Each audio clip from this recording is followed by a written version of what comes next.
मनोहर सरकार तरक्की अपार। विकास पुरुष मुख्यमंत्री मनोहर लाल हरियाणा की जनता की सुख सुविधाओं का ध्यान में रखते हुए साथ ही सामाजिक सरोकारों के प्रति भी समर्पित रहते हैं।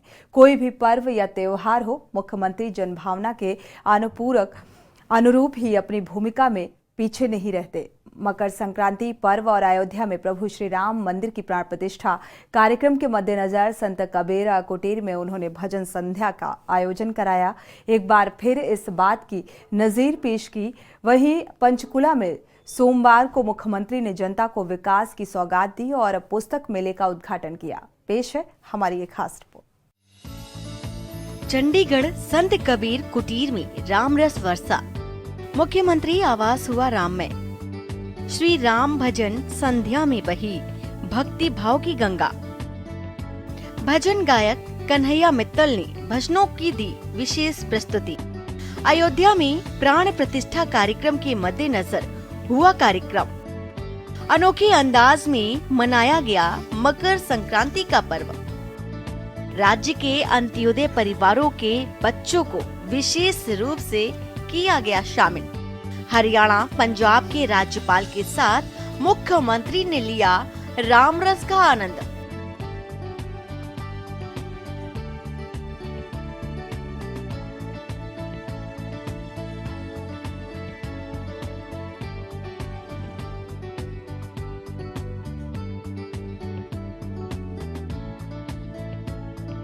मुख्यमंत्री मनोहर लाल का व्यक्तित्व न सिर्फ कर्मठता की पहचान बन चुका है, बल्कि वो भक्ति भाव के साथ लोक संस्कृति को भी समर्पित रहते हैं। आपको बता दें कि मकर संक्रांति की संध्या और अयोध्या में प्रभु श्री राम मंदिर में होने वाले प्राण प्रतिष्ठा कार्यक्रम से पूर्व संत कबीर कुटीर राममय हो गया। वहीं इस अवसर को खास बनाने के लिए संत कबीर कुटीर पर श्री राम भजन संध्या का आयोजन किया गया। इस कार्यक्रम की खास बात ये रही कि राज्य के अंत्योदय परिवारों के बच्चों को विशेष रूप से आमंत्रित किया गया। भजन संध्या में हरियाणा के राज्यपाल बंडारू दत्तात्रेय, पंजाब के राज्यपाल व यूटी चंडीगढ़ के प्रशासक बनवारी लाल पुरोहित और मुख्यमंत्री मनोहर लाल ने बच्चों के साथ मकर संक्रांति का त्योहार मनाया। भजन संध्या में प्रसिद्ध भजन गायक कन्हैया मित्तल ने अपने भजनों की विशेष प्रस्तुति दी। वहीं अंत्योदय परिवारों के बच्चों ने अपनी खुशी व्यक्त करते हुए कहा है कि ये मकर संक्रांति उनके जीवन में सदैव याद रहेगी, वहीं उनके दिलों में एक विशेष स्थान बनाए रखेगी। कहा है कि उन्होंने नहीं सोचा था कि उनके जीवन में कभी ऐसा क्षण भी आएगा जब उन्हें मुख्यमंत्री के आवास पर जाने का मौका मिलेगा। मुख्यमंत्री मनोहर लाल को अपने बीच पाकर बच्चे खुशी से झूमते नजर आए। आपको बता दें कि इस अवसर पर मुख्यमंत्री मनोहर लाल ने मकर संक्रांति की शुभकामनाएं देते हुए कहा है कि हिंदू संस्कृति के अनुसार मकर संक्रांति का ये पर्व और ये दिन विशेष महत्व रखता है। ऐसा माना जाता है कि इस दिन से सूर्य की किरणें उत्तरायण की ओर आती हैं, जिसका अर्थ होता है कि अंधकार से प्रकाश की ओर बढ़ना। मुख्यमंत्री ने कहा है कि 22 जनवरी श्री राम मंदिर में भगवान श्री राम लला विराजमान होंगे। प्रधानमंत्री नरेंद्र मोदी ने आह्वान किया है कि 14 जनवरी से ही देश भर में वातावरण को राममय करना है और इसलिए मंदिरों में स्वच्छता और सौंदर्यता बनाए रखें। आज के इस दिन मकर संक्रांति 14 जनवरी हिंदू संस्कृति के हिसाब से आज का दिन बड़ा विशेष महत्व है। सूर्य की किरणें अभी तक दक्षिणायन की ओर बढ़ रही थी और आज मकर राशि में सूर्य की किरणें प्रवेश करते हुए उत्तरायण में आ गई है। हमारे जीवन का अगर मानो ऐसा कोई अवगुण भी रहता है, अंधकार पक्ष होता है, उसको प्रकाश की ओर आने के लिए इस दिन का एक संकल्प हमारे सबके काम आता है। और मैं आभारी हूं हमारे देश के प्रधानमंत्री श्री नरेंद्र मोदी जी का, जिन्होंने आह्वान किया सारे देश को कि हमारे लिए बहुत पवित्र दिन है आने वाला 22 जनवरी। 22 जनवरी रामलला जी को विराजमान किया जा रहा है। उस जैसा बताया कन्हैया जी ने कि झोपड़ी से निकल करके और अब एक महल में उनको विराजमान किया जाएगा। उस अवसर की भी हम प्रतीक्षा कर रहे हैं। और जैसा अपने यहाँ भारतीय संस्कृति में नौ का बहुत महत्व होता है, नवरत्न है, नवग्रह हैं, कई प्रकार के नौ के साथ विषय जुड़े हुए हैं। तो अगर आज का दिन जोड़ करके 22 जनवरी का दिन जोड़ लिया जाए तो ये उत्सव भी 9 दिन का बनता है। आह्वान किया गया कि 14 जनवरी से ही हमको पूरे देश का वातावरण राममय बनाना है। अपने अपने तरीके से, अपने अपने हिसाब से हम प्रभु राम की लीला कैसे कर सकते हैं। और नहीं तो राम जी के जो मंदिर हैं वहां जाकर के दर्शन करना, उन मंदिरों की सफाई, स्वच्छता, उनकी सुंदरता, उन मंदिरों को कैसे भव्य बनाया जा सकता है। और 22 जनवरी के दिन पूरा देश राममय हो जाए। जैसे प्रभु रामचंद्र जी लौटे थे अयोध्या, दीपावली मनाई गई थी, तो ये भी एक दीपावली का एक दूसरा स्वरूप उस दिन हमको देखना चाहिए, बनाना चाहिए। तो मैं तो आज इस अवसर पर एक पन दो काज, मुझे तो लाभ हुआ ही हुआ है, लेकिन हम सब प्रभु राम जी के उस लीला को दोहराते हुए उनके गुणगान से, उनके गुणगान को करते हुए अपने जीवन को शुद्ध करें। और इस अवसर की आज जो शुरुआत हुई है मकर संक्रांति के अवसर पर, इस अवसर पर मैं आपको बहुत बहुत शुभकामनाएं और बहुत बहुत धन्यवाद करता हूं। आपको बता दें कि ये पहला अवसर था जब राज्य के किसी मुख्यमंत्री ने समाज के अंतिम पायदान की अंतिम पंक्ति में खड़े परिवारों के बच्चों को अपने आवास पर मकर संक्रांति के पावन पर्व के लिए आमंत्रित किया। लिहाजा इस दिन की स्मृति अंत्योदय परिवारों के बच्चों के दिलों में उत्साह की हिलोरें पैदा कर गई और उन्हें याद दिलाएंगी कि वे सामाजिक ताने बाने का एक अभिन्न अंग है। और इस मौके पर सभी गणमान्य अतिथियों ने बच्चों को कपड़े, मूंगफली, रेवड़ी व अन्य उपहार भी भेंट किए। खास बात ये रही कि भजन संध्या के दौरान मुख्यमंत्री मनोहर लाल ने चंदन है इस देश की माटी, तपोभूमि हर ग्राम है, हर बाला देवी की प्रतिमा, बच्चा बच्चा राम है भजन सुनाया। बता दी उन्होंने इस भजन को अंत्योदय परिवारों के बच्चों को समर्पित किया है।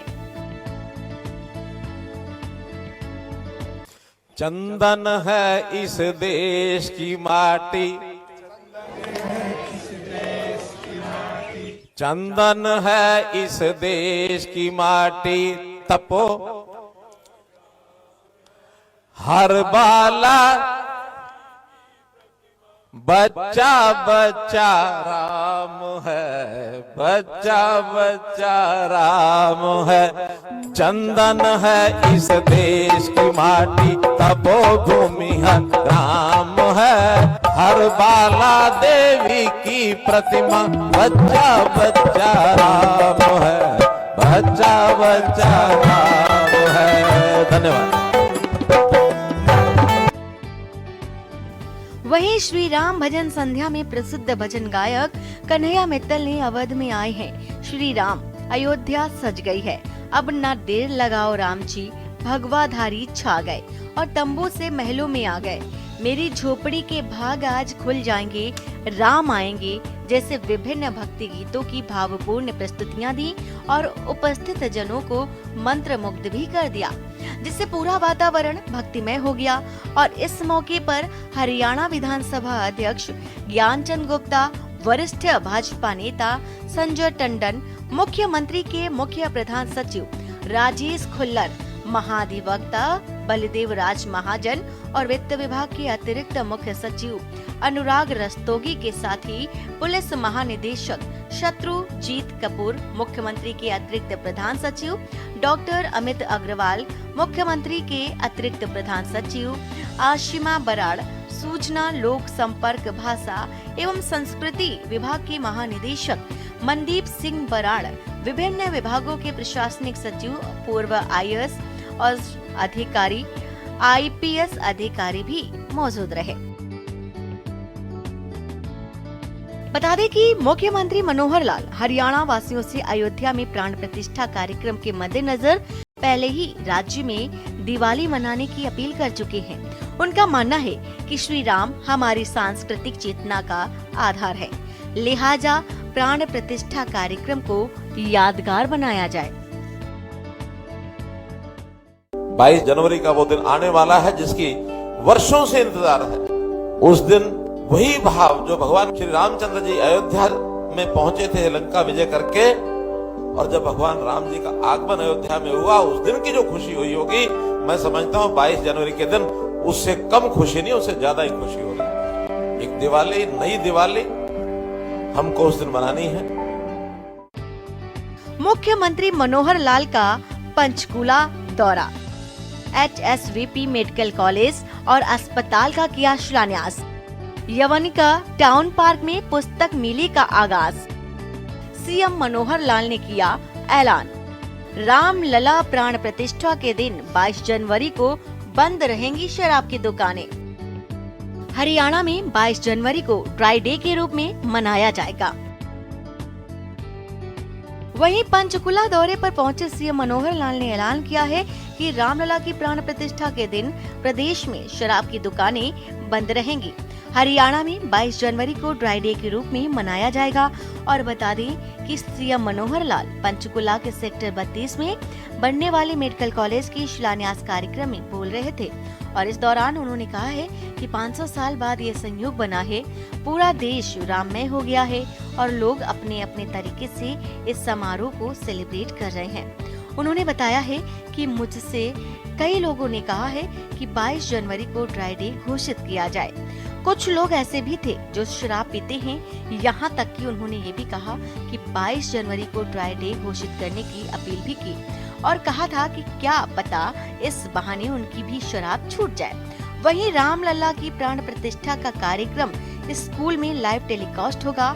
गौरतलब है कि अयोध्या में राम मंदिर के प्राण प्रतिष्ठा समारोह के लिए हरियाणा के 165 से ज्यादा लोगों को आमंत्रण भेजा गया है। इनमें 100 साधु संत, 65 उद्योगपति, समाजसेवी और अंतर्राष्ट्रीय खिलाड़ी शामिल हैं। गुरुग्राम से भी विभिन्न मंदिर, मठ और आश्रमों के 15 संतों को न्योता दिया गया है। सीएम ने पूरा किया वादा, मेडिकल कॉलेज का शिलान्यास। वहीं सीएम मनोहर लाल ने सोमवार को पंचकुला में HSVP मेडिकल कॉलेज और अस्पताल का शिलान्यास किया।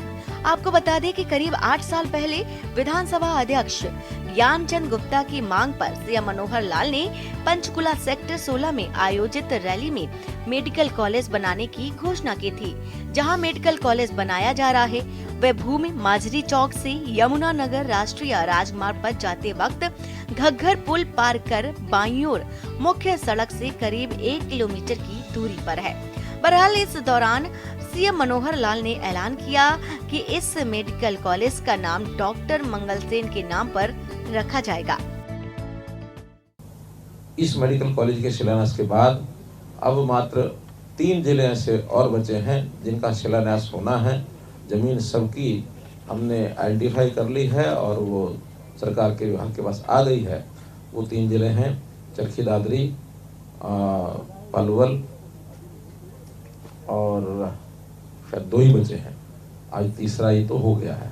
चरखी दादरी पलवल 2 का शिलान्यास, क्योंकि सिरसा हो गया है, फतेहाबाद हो गया है, कैथल हो गया है, यमुनानगर हो गया है। जो लेटेस्ट पाइपलाइन में जो मेडिकल कॉलेज के शिलान्यास हो चुके हैं। टेंडरिंग भी कुछ जगह की हो गई है, कुछ का टेंडर अभी प्रोसेस में है। और अब ये इसका क्योंकि टेंडर नहीं होना है, ये HSVP ने स्वयं बनाना, या टेंडर भी करेंगे तो HSVP के विभाग की ओर से, क्योंकि टेंडर होना है ना अभी हाँ, तो HSVP ही उसका टेंडर करेगा। 2 और रहेंगे, जल्दी से जल्दी उनका भी करके हमारा जो संकल्प 2015 का इस यानी जो हमारा टर्म है इसके अंदर अंदर वो संकल्प हमारा पूरा होगा। यवनिका टाउन पार्क में पुस्तक मेले का आयोजन।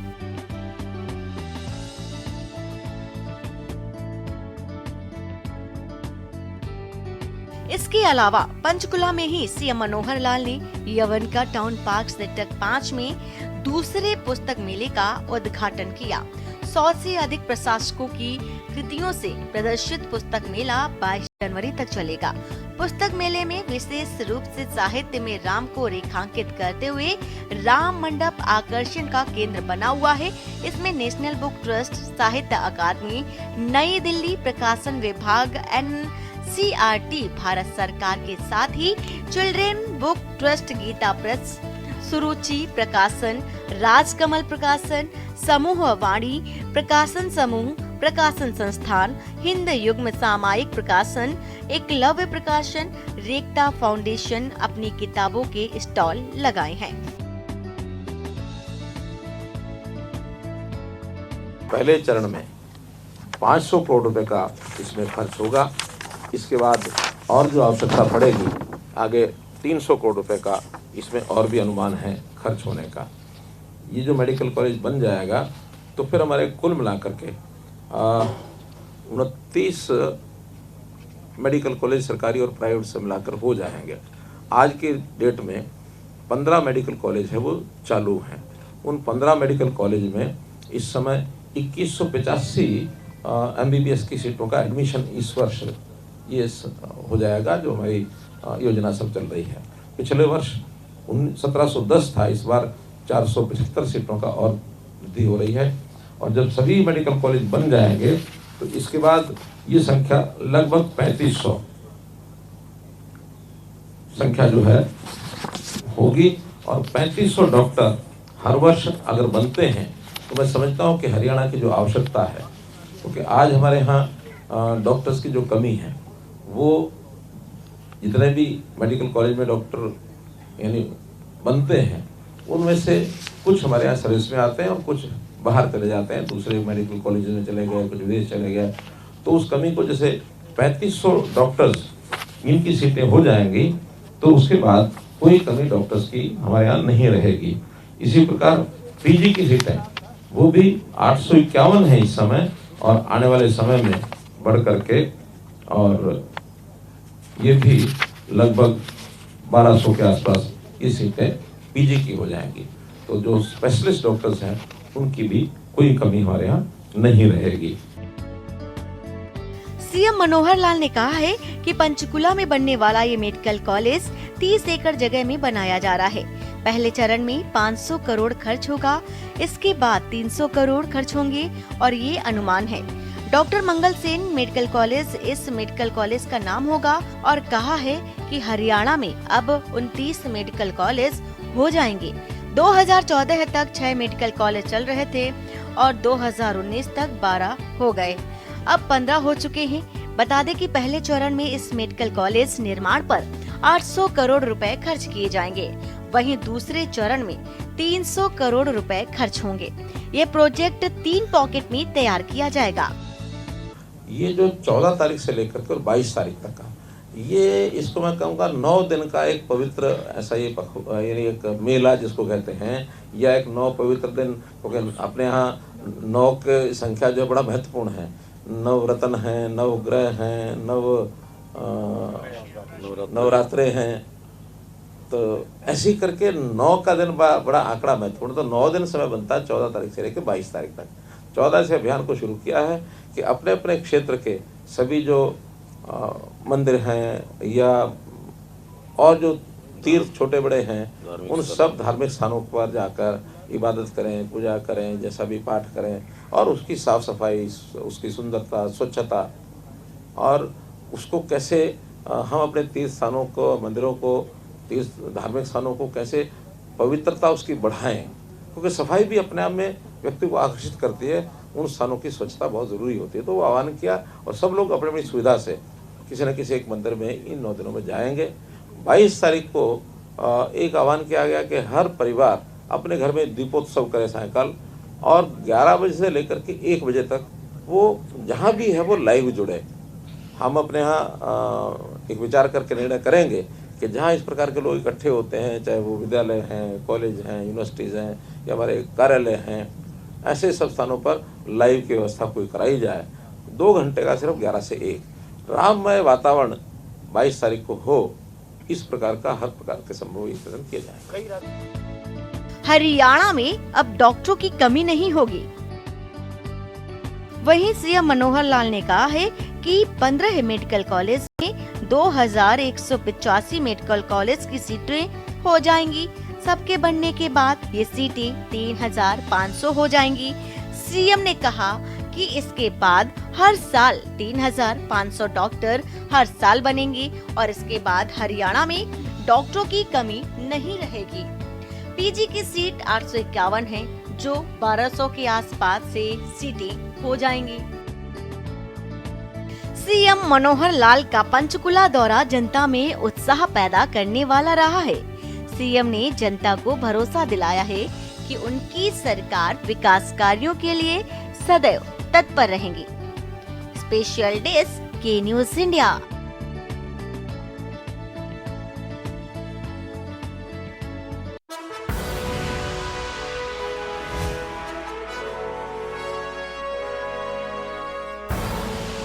आप देख रहे हैं के न्यूज़, खबरों का सारथी।